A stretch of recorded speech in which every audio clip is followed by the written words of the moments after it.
Comenzando con el resumen, este trabajo va a analizar las reformas que se dan en el nuevo Código Procesal Constitucional, en la Ley 31.307, la cual aquí esta no solo protege el derecho a la libertad personal, sino también derechos que son como la integridad, el derecho a la verdad, la protección contra la tortura, la violencia familiar y sobre la trata de personas. También se va a explicar su evolución y su doble enfoque que se dan y los cambios importantes que se dan en esta nueva ley.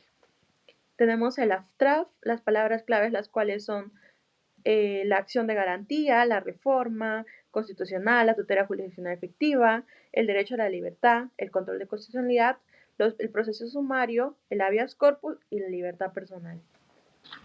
Ahora, comenzando con el sumario, como primer punto tenemos la introducción. En el capítulo 1 nos habla sobre los fundamentos constitucionales y su evolución histórica. En el capítulo 2 nos habla sobre la naturaleza jurídica. En el 3 sobre las innovaciones que se dan en el nuevo código procesal constitucional, en el habeas corpus, como en el 5, las tipologías del habeas corpus. En el 6, el procedimiento que se da. En el 7, la jurisprudencia relevante. En el 8, los desafíos actuales y reflexiones finales.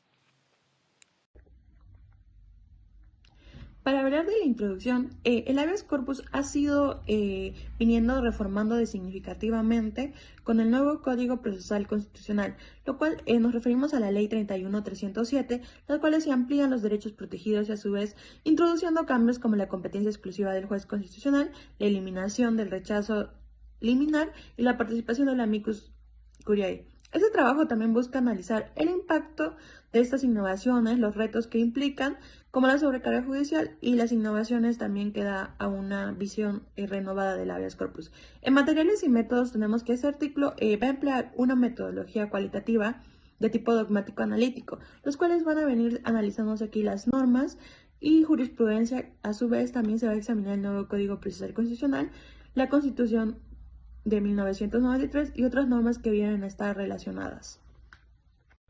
Ahora, para mencionar los objetivos, primero vamos a comenzar con el objetivo general, los cuales busca proteger la libertad y garantizar el respeto de los derechos humanos y las garantías constitucionales frente a ya sea detenciones arbitrarias o ilegales. Como objetivos específicos tenemos como primero que va a revisar la legalidad de la detención, los cuales se van a verificar aquí la privación de libertad si es legal y justificada. Como segundo, la prevenir la detención arbitraria, lo cual vamos a ver aquí si se evita las autoridades detengan a personas sin una causa justificada. Como tercero, tenemos el de garantizar la libertad del movimiento, que va a proteger aquí los derechos de las personas. Como cuarto, controlar el poder del Estado, que va a garantizar aquí las autoridades que no abusan de su autoridad o poder. Como último punto, el de proteger los derechos humanos, los cuales tienen que garantizar aquí que las personas sean tratadas de manera digna y respetuosa. Ahora, para comenzar del capítulo 1, vamos a hablar sobre los fundamentos constitucionales y su evolución histórica. Para hablar primeramente del origen del habeas corpus, es presente mencionar las primeras constituciones, las cuales son la Constitución de 1979 y la de 1993, las cuales estas han adquirido un rol central como garantía de los derechos fundamentales, ya que actualmente solo se protege no solo la libertad física, sino también derechos que se relacionan a la integridad personal y el debido proceso. Cabe resaltar el artículo 25 del Código Procesal Constitucional. La Constitución y la libertad individual. La Constitución de 1993 aquí reconoce el Estado del habeas corpus como un mecanismo que se va a buscar proteger la libertad individual y los derechos conexos frente a actos o omisiones de cualquier autoridad. Cabe precisar aquí el artículo 200 que nos habla de la acción de habeas corpus que procede ante el hecho u omisión por parte de cualquier autoridad, funcionario o persona que vulnera o amenaza la libertad individual. Ahora, para hablar del capítulo 2 de la naturaleza jurídica, cabe recalcar que el habeas corpus es un proceso constitucional autónomo que su propósito va a ser principal garantizar la dignidad humana y hacer respetar la Constitución como lo indica el artículo 1 del Código Procesal Constitucional. Esta tiene una doble función, la cual es como primera tenemos la de proteger al ciudadano, la segunda consolidar el orden constitucional democrático. Hay dos dimensiones, las cuales primero tenemos la dimensión subjetiva, que va a proteger esta directamente a la persona que se ve afectada por detenciones arbitrarias o desapariciones u otras formas ilegales de privación de libertad. En la dilución objetiva tenemos que permite al juez revisar si normas o prácticas violan derechos fundamentales, los cuales cabe recalcar o hacer presente el expediente número 0011-2002, los cuales esta nos habla de anular actos que parecen legales, pero en realidad encubren violaciones graves. Bueno, hablaremos en este tema sobre las innovaciones del nuevo Código Procesal Constitucional en el habeas corpus. El nuevo Código Procesal Constitucional peruano, aprobado mediante la Ley numeral 31307, más que todo ha transformado el proceso de habeas corpus en una herramienta más amplia, accesible y efectiva para la protección de los derechos fundamentales. Esta acción más que todo garantiza, ¿no? Garantiza y tradicionalmente se centra en la defensa de la libertad individual frente a detenciones arbitrarias. Se ha redefinido como un mecanismo integral para para la protección, ¿no? De diversos aspectos del derecho de la libertad y de la dignidad humana. Una de las innovaciones que podemos ver en este nuevo Código Procesal Constitucional es el habeas corpus territorial, el cual está en el artículo 29, el cual establece que la demanda de habeas corpus debe presentarse en el distrito judicial donde ocurrió la amenaza o la afectación, ¿no? Donde se encuentra el agraviado, ¿no? Si bien acá se trata de procesos de detenciones arbitrarias o de desapariciones forzosas, ¿no? Es decir, acá más que todo nos habla que se interpondrá y resolverá en el mismo distrito judicial en donde se produjo el agraviado, ¿no? Ahora, encontramos como segundo la flexibilidad en la presentación de la demanda, el cual acá nos muestra más que todo en el artículo 2 nos menciona que permite que ésta sea presentada de forma escrita, verbal, por correo, por teléfono o por medios electrónicos, incluso por cualquier persona en nombre del agraviado sin necesidad de un abogado. Si bien si la prestación es verbal, el juez debe de levantar un acta sin requerir mayor formalismo, ¿no? Esta modificación democratiza el acceso a la justicia constitucional, eliminando las barreras burocráticas que antes impedían una protección rápida, ¿no? Ahora encontremos la introducción del amicus curiae. Si bien esto más que todo esto más que todo es que en el proceso del habeas corpus es un tercero ajeno al proceso judicial que interviene voluntariamente, ¿no? O a solicitud del juez para aportar opiniones jurídicas, técnicas o especializadas que contribuyan a una mejor resolución del caso, ¿no? Su participación no busca favorecer a una de las partes, sino enriquecer el análisis del juez, especialmente en casos complejos o de interés público relacionados con la protección de la libertad, ¿no? El cual acá más que todo nos habla que para que estas puedan participar, deben de requerir unos requisitos, ¿no? El cual en el artículo lo menciona, ¿no? En el artículo 4 del título preliminar, ¿no? Del Código Procesal Constitucional, nos menciona que no es parte ni tiene interés en el proceso, ¿no? Tiene una reconocida competencia en idoneidad sobre la materia que se le consulta. Su opinión no es vinculante. Su admisión en el proceso le corresponde al órgano judicial, ¿no? El amicus curiae carece de competencia para presentar recursos o interponer medios de impugnatorios, ¿no?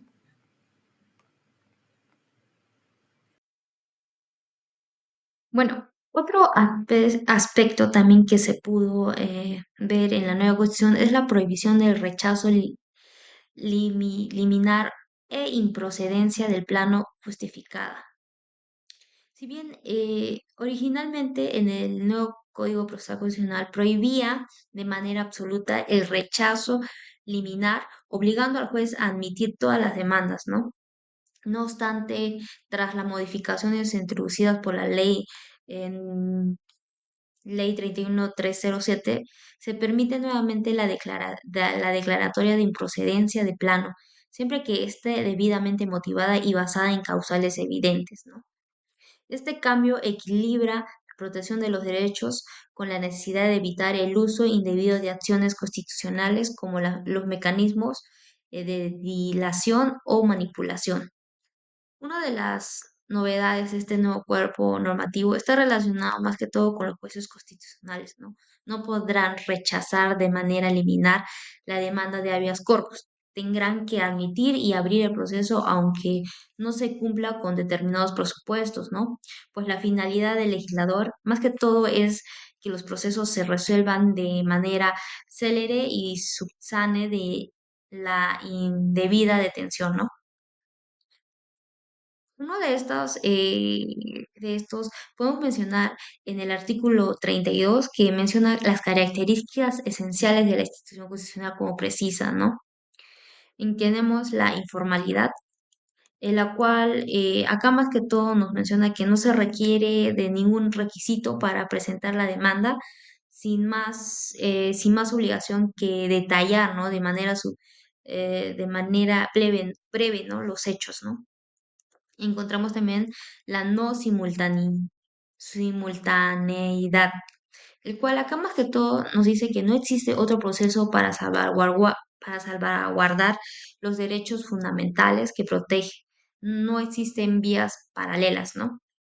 Encontramos también la actividad vicaria, en aquí más que todo nos dice que la demanda puede ser presentada por el agraviado o cualquier persona a su favor, más que todo sin necesidad de contar con una representación procesal, ¿no? La unilateralidad. Acá más que todo nos menciona que no es necesario escuchar a la otra parte para resolver la situación del agraviado. Y por último tenemos la imprescriptibilidad. Acá dice que el plazo para interponer la demanda no es prescriptible, ¿no? Bueno, aquí hablaremos sobre los derechos nuevos integrados, ¿no? En la nueva Constitución Procesal Constitucional, el cual menciona que el artículo 33 enumera 22 derechos fundamentales protegidos a través de el del habeas corpus, entre ellos la libertad personal, pero también otros derechos que aunque no sean estrictamente libertad física, están íntimamente vinculados, ¿no?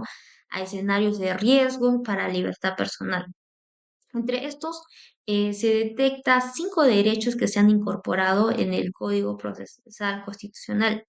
El primero es el derecho a no ser desterrado, expatriado o confinado a personas políticas, raciales o culturales, lo cual protege contra medidas arbitrarias que aunque no sean no sean detenciones clásicas, afectan la libertad del movimiento y residencia, ¿no? Encontramos también el derecho a no ser sometidos a esclavitud, servidumbre, explotación infantil o trata en cualquiera de sus formas. Situación que al violar gravemente la dignidad humana implican una forma extrema de la privación de la libertad, ¿no?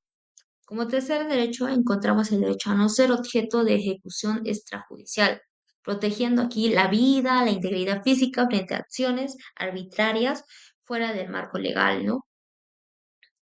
Como cuarto derecho encontramos el derecho a la verdad, el cual acá más que todo corresponde a la obligación del Estado de esclarecer, ¿no? Los hechos que afectan los derechos fundamentales, especialmente en casos de violaciones graves como la de desapariciones forzosas o crímenes de lesa humanidad, ¿no? El quinto derecho encontramos el derecho a la protección de la familia frente a actos de violencia doméstica. Acá más que todo se reconoce, ¿no? Que esta violencia limita efectivamente la libertad personal y la integridad física y psicológica, ¿no? Cada uno de estos derechos representan más que todo una amenaza seria a la libertad personal, aunque no se manifieste en forma de detención, ¿no? Ahora, la competencia exclusiva del juez constitucional. La competencia para conocer y resolver las demandas del habeas corpus es exclusiva del juez constitucional, tal como lo establece el nuevo Código Procesal Constitucional. ¿no? Esta exclusividad busca garantizar el control más que todo rápido, especializado y efectivo sobre las violaciones de derechos fundamentales de la libertad personal, ¿no? El juez constitucional tiene una función activa en la protección de la libertad individual, pudiendo incluso, ¿no?, actuar de oficio como cuando tome conocimiento de una vulneración o a este derecho fundamental, ¿no?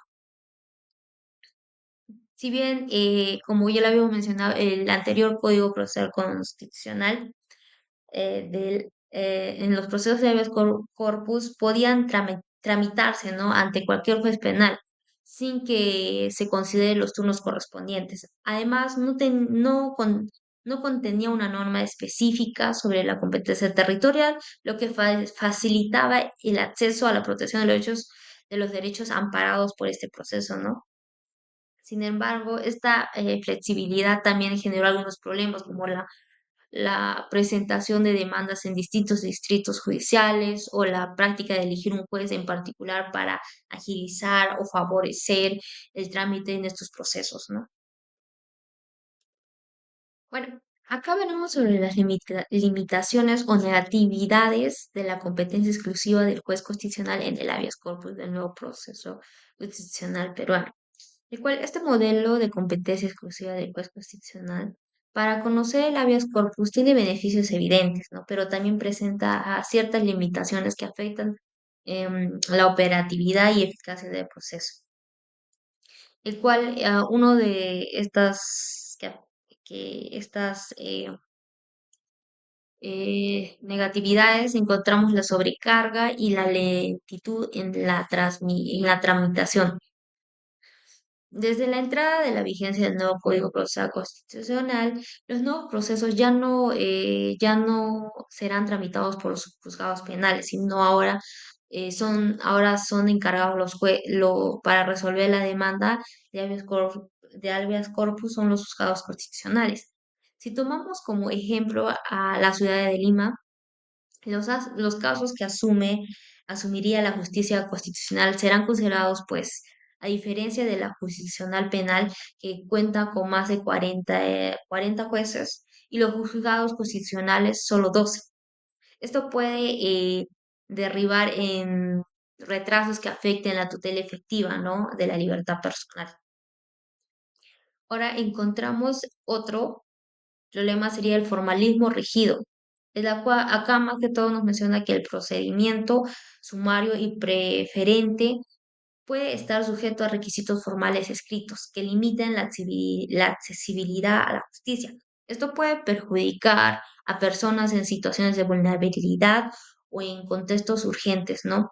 Dificultando el acceso rápido y efectivo a la protección constitucional. Como tercer punto, encontramos la exclusión de otros órganos jurisdiccionales. Si bien la exclusión limita la posibilidad que otros jueces o jueces penales o de garantías pueden intervenir en la protección del derecho a la libertad, lo que reduce la flexibilidad y la posibilidad de soluciones inmediatas en la primera instancia, ¿no? Ahora encontramos como quinto negatividad, encontramos la falta de mecanismos complementarios. Acá más que todo nos habla sobre la competencia exclusiva del juez constitucional. No siempre se acompaña de suficientes mecanismos alternativos o procedimientos previos que permiten garantizar la protección inmediata, dejando más que todo vacíos que pueden ser aprovechados por agentes estatales que vulneren derechos, ¿no? Bien, tipología de habeas corpus. El habeas corpus es una garantía constitucional destinada a proteger la libertad personal frente a detenciones arbitrarias, ilegales y legítimas.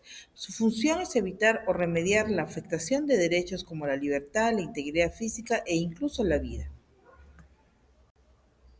El habeas corpus preventivo se interpone antes que ocurra la detención y su finalidad es evitar la amenaza inminente de privación de la libertad, la tortura o la desaparición. ¿Cuándo procede un habeas corpus preventivo? Procede cuando hay un hostigamiento policial, así como también amenazas de detención sin orden, riesgo de violencia estatal. El habeas corpus preventivo entonces busca evitar un daño irreparable cuando existe una amenaza real y también verificable. Es una herramienta clave en contextos de represión estatal. No debe verse como un escudo de impunidad, sino como un mecanismo anticipado de protección real. El habeas corpus restringido. Este habeas corpus restringido protege frente a restricciones ilegítimas de la libertad, que no constituyen detención total, así como traslados arbitrarios, arrestos domiciliarios e internamientos forzosos. Como ejemplo, podemos decir que un habeas corpus restringido es el traslado penitenciario sin justificación, la indeterminación psiquiátrica involuntaria. El habeas corpus también protege la libertad ambulatoria frente a restricciones no autorizadas. Este tipo amplio de la visión de libertad, la privación, no siempre tiene barrotes, sino también hay formas indirectas de encierro que también deben ser vigiladas. El habeas corpus reparador. Este habeas corpus reparador busca una privación de libertad que ya ha ocurrido cuando ésta ha sido ilegal, arbitraria y también ilegítima. Los casos más comunes son la prisión sin orden judicial, el exceso de plazo en prisión preventiva, las violaciones al debido proceso durante la detención, así como también una restitución real que no da una solución simbólica, porque el habeas corpus es lo que busca en realidad que sea una restitución real. Este tipo es esencial, pero muchas veces los jueces se limitan a liberar sin declarar la violación ni ordenar la reparación. Entonces debería exigirse una restitución plena al derecho vulnerado. El habeas corpus contra resoluciones judiciales y fiscales eh, controla las resoluciones que, aunque provengan de jueces o fiscales, imponen medidas preventivas de libertad sin respetar las garantías constitucionales. Ejemplo, podemos decir que es un orden de prisión sin motivación, un abuso de prisión preventiva, así como las sentencias que se dictan sin un debido proceso. No puede haber justicia cuando una sentencia encarcela sin garantías.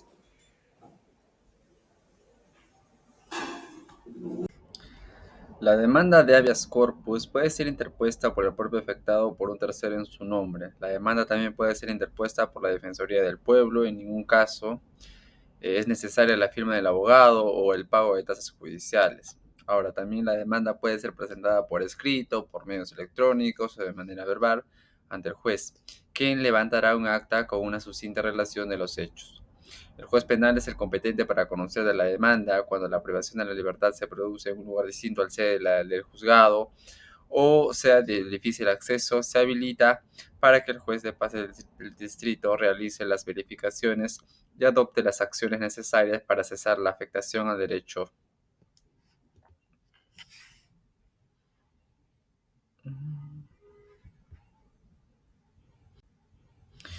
En el habeas corpus se rigen las siguientes reglas especiales de procedimiento.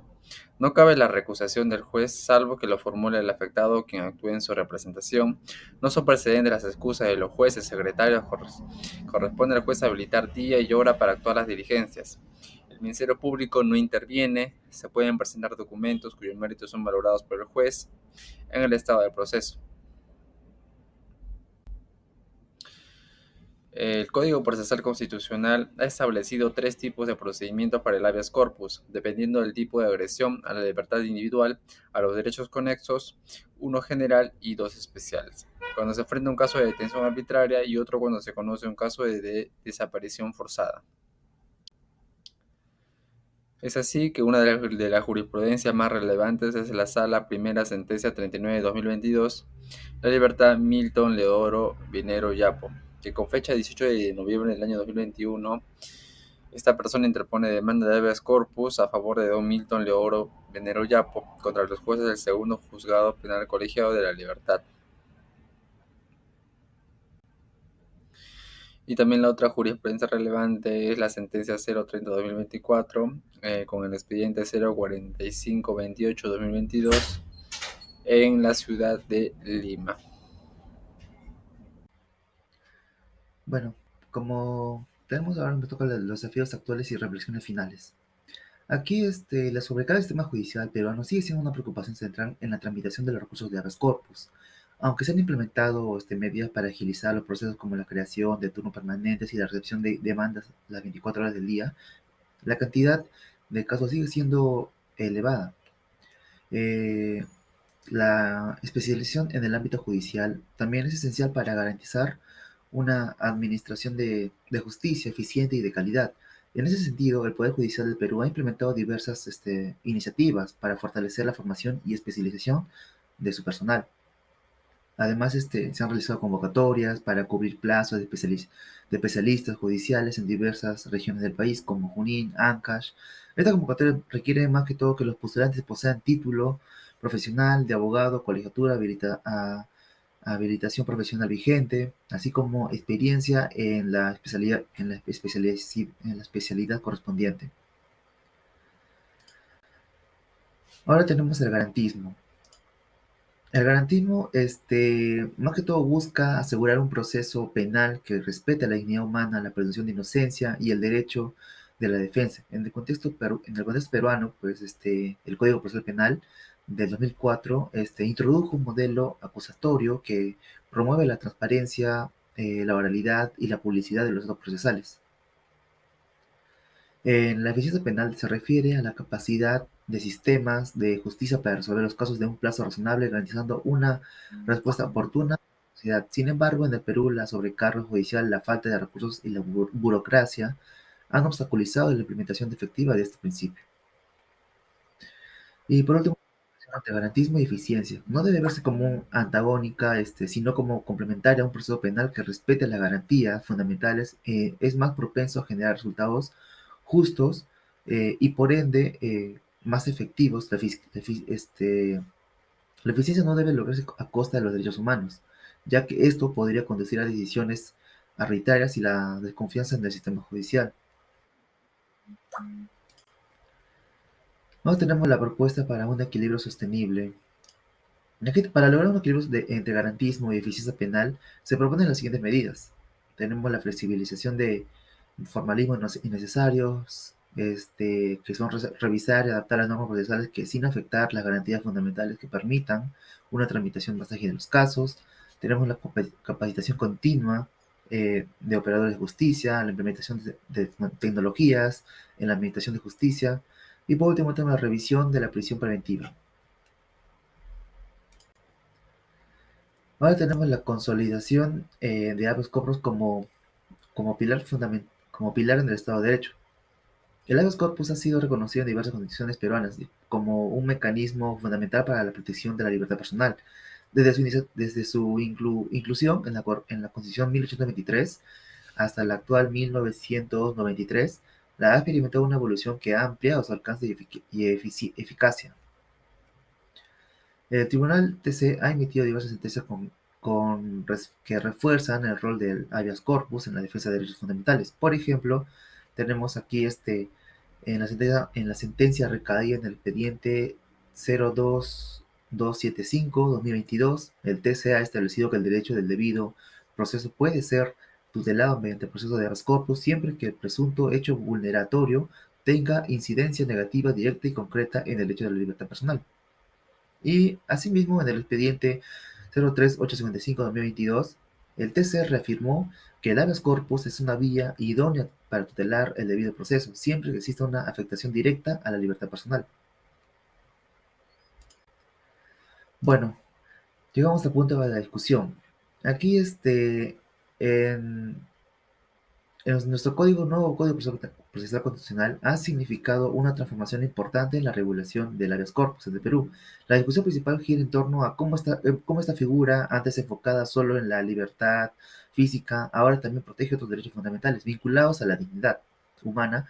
Las reformas introducidas, como la competencia exclusiva del juez constitucional, la posibilidad de presentar demandas por diversos medios de inclusión, el amicus curiae, reflejan un enfoque garantista y moderno. Sin embargo, estas mejoras no están libres de críticas. La competencia exclusiva ha generado una sobrecarga de trabajo en los jueces constitucionales, especialmente en ciudades como Lima, donde hay pocos jueces especializados, también se ha advertido sobre el posible uso abusivo del habeas corpus para interferir en procesos judiciales válidos. Esta tensión entre garantismo y eficiencia penal sigue siendo un reto para el sistema judicial peruano, que necesita equilibrar la protección de derechos con una justicia rápida y eficaz. Ahora, los resultados. Del análisis realizado se identifican los siguientes resultados. Que el habeas corpus ha evolucionado y ahora protege no solo libertad física, sino también otros derechos como la integridad, la protección contra la violencia familiar y la trata de personas. Tenemos el nuevo código que ha introducido innovaciones como la presentación de la demanda sin un abogado ni formalidades, la competencia territorial clara, la participación del amicus curiae, el mayor número de derechos protegidos, que son 22 en total. Se reconocen 4 tipos de habeas corpus: el preventivo, restringido, reparador y con las resoluciones judiciales o fiscales, como ya se vio en la exposición anterior. La jurisprudencia que ha reforzado su carácter garantista, ampliando su alcance frente a nuevas amenazas a la libertad.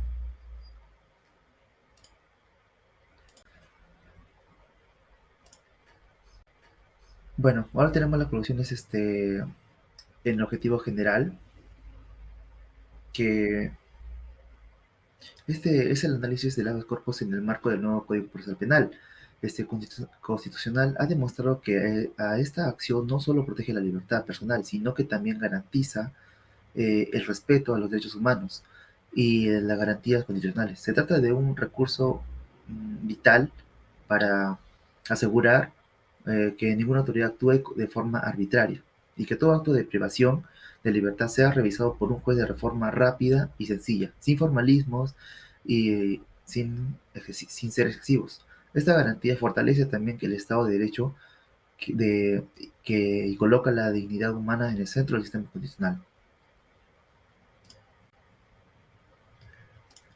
Y bueno, conclusión, objetivos específicos, tenemos que el habeas corpus cumple con una función fundamental dentro del sistema constitucional, al permitir revisar si una atención es legal o justificada, evitando que las personas sean privadas de su libertad sin causa válida. También actúa como una barrera frente a una detención arbitraria, garantizando que las autoridades respeten los procedimientos establecidos para la ley. Asimismo, también protege el derecho a la libertad de movimiento, asegurando que ninguna persona sea restringida en su desplazamiento sin motivo.